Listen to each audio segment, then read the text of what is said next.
¿Cómo están? Muy buenas noches. Como quiero dar tiempo a la conversación, solo diré lo siguiente. Por iniciativa de Mauricio Dusach, se convocó a una serie de académicos, por ahí debe haber sido, esto está publicado en el 18, ahorita me dirá Grisel bien, en el 2016 o por ahí se debe haber convocado 17, una serie de académicos, y hoy existe, publicado por el CIDE, un análisis con todos los datos de la gestión y la administración pública de la línea 12. En aquel entonces, que ya había cerrado por lo mal que todo se había hecho y que se había tenido que cerrar, que estaba todos los problemas que ya hoy conocemos. Ahí está. Claudia Sheinbaum dijo ayer y dijo hoy y sigue diciendo que su trabajo hoy es rendición de cuentas. Que ese es su trabajo, que va a revisar toda la línea 12, no solo el incidente. Pues como lo digo, Claudia empieza por leer eso. Y hoy nos vamos a centrar en uno de los textos, que la doctora Grisel es la autora de ese, aunque deben haber 10, 15 autores fácil en todo este análisis de gestión pública. Nacho Marván, pues el CIDE nos regaló eso, ya leíste varios de esos textos, es sorprendente cómo ahí un poco está todo, ¿no, Nacho? Sí, yo creo que el texto de Grisel, buenas noches a todos, el texto de Grisel como que sintetiza muy bien una parte del problema que en buena medida no ha sido analizado y que te explica también pues, la magnitud de la catástrofe y del fracaso.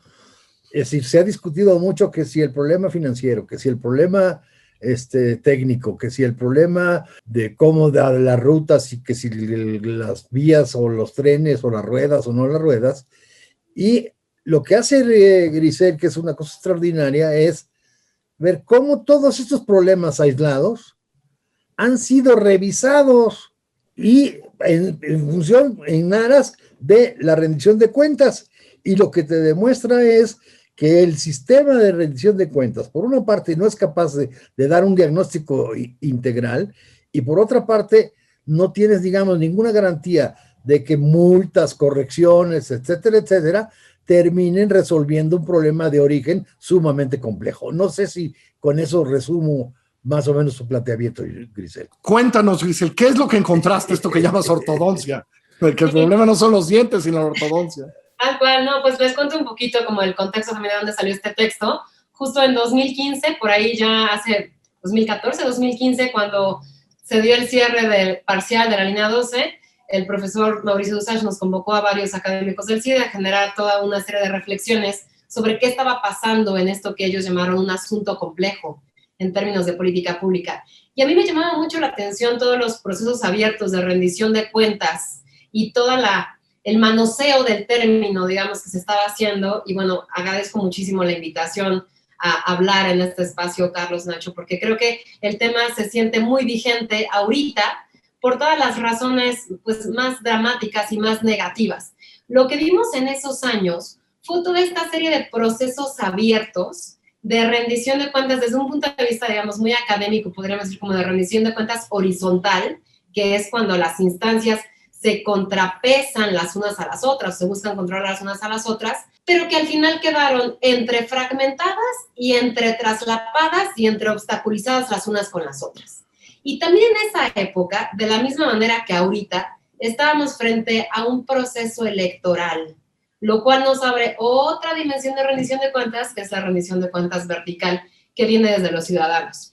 Y ahí tampoco vimos un voto de castigo. O sea, el tema con estos asuntos complejos es que intervienen tantas instancias, tantas autoridades y tantos tipos de rendición de cuentas, que al final es muy difícil seguirle la línea y decir, yo voy a castigar a por este tema, porque tantos han metido las manos que es muy difícil decir, tú tienes la culpa de esto, claro, pero tú también tienes la culpa del mantenimiento, pero tú del diseño, pero tú de opacar la información, pero tú de no meter las manos, pero tú de no aparecer. Entonces, hay tantas instancias involucradas y, por supuesto, tantos intereses políticos que un poco lo que yo busqué diseccionar en este texto, insisto, para el cierre de marzo de 2014, era presentar un mapa de todas las instancias locales y federales, lo que además mete otra capa de complejidad, que estaban interviniendo en esto.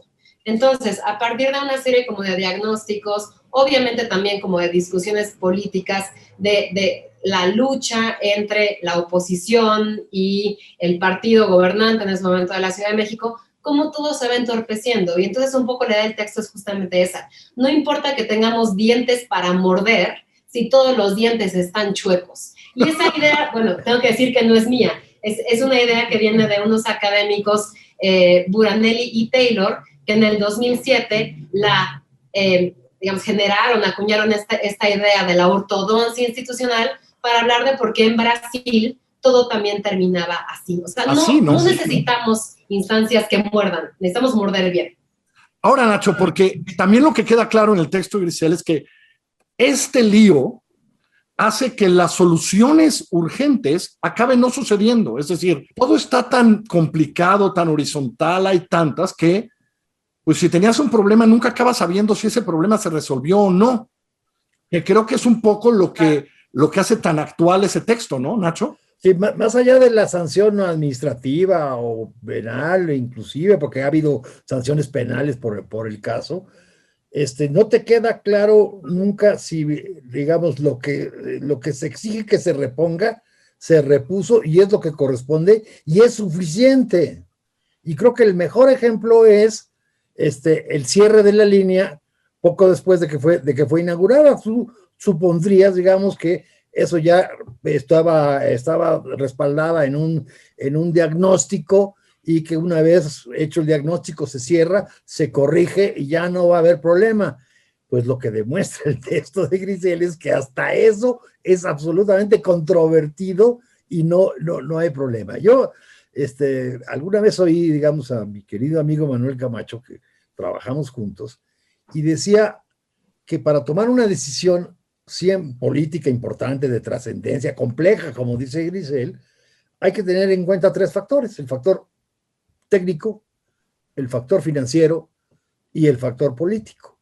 Con esa guía que nos da Grisel, lo que tú alcanzas a ver es que en todo este proceso de la línea 12 predominó el factor político sobre el financiero, sobre el técnico, y acabó en un caos.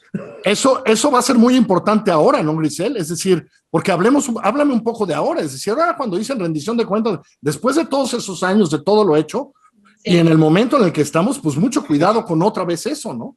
No, claro, y yo mientras revisaba un poco el texto y como que refrescaba las ideas y las contrastaba con lo que pasó, pensaba que sin querer ser demasiado pesimista, vamos a ver un poco lo mismo que vimos en 2014-2015, que es una serie de sanciones administrativas o sanciones financieras impagables, donde al final, ¿de qué sirve que impongan multas de 200,000 millones de pesos como sucedió en esos años, si son multas que al final no se van a poder pagar?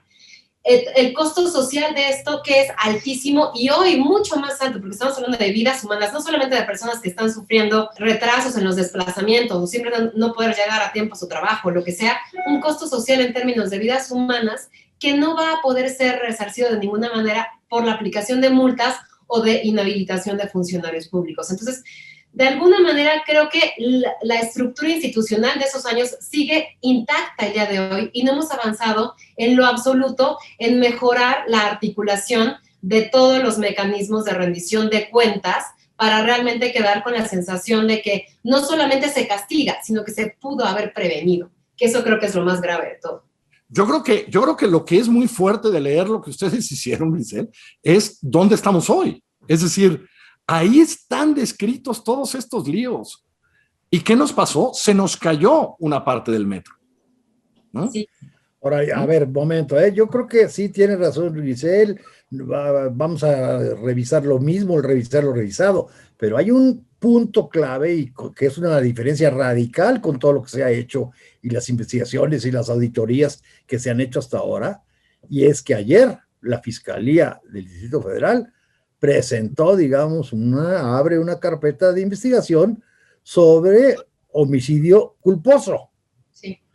Entonces, no es de que te multo o no te multo. Aquí, digamos, lo que se va a investigar es si hay responsabilidad o no en homicidio culposo y quién es el responsable de homicidio culposo, y eso sí ya son cosas mucho más concretas.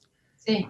que Sí, pero a ver, Nacho, técnico. pero a ver, Nacho, otra vez este aparato de rendición de cuentas. La Fiscalía convoca al Colegio de Ingenieros. Y Claudia por acá y el Metro convocan, y Protección Civil convoca a la empresa tal.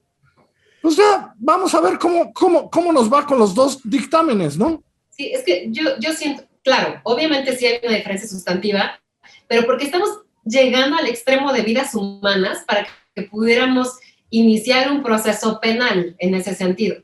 Pero yo pienso, si hubiéramos empezado por lo más sencillo, que era transparentar la información, que es como el primer eslabón de la rendición de cuentas, y desde ese momento se discutía, ¿qué tal que se ponen a disposición de los expertos todos los planes de cómo se pretendían generar los materiales o los trazos de las curvas o valorar realmente si el diseño subterráneo era inviable? Y por eso era mejor hacerlo de manera elevada, que fue finalmente lo que llevó a la tragedia que estamos viendo. Y eso no es público, eso no lo conocemos, ¿verdad, Grecia? Y eso no lo conocemos porque está reservado, que es lo más dramático de todo. Y yendo al caso inmediato, tú no conocemos más que de buena fe, si les creemos, si realmente después del sismo del 2017 estuvo bien hecha la revisión y la corrección, y después del sismo del 2020 estuvo bien hecha la revisión. Nada más nos dicen que la hicieron, claro, pero no hay, digamos, quien avale externamente, digamos,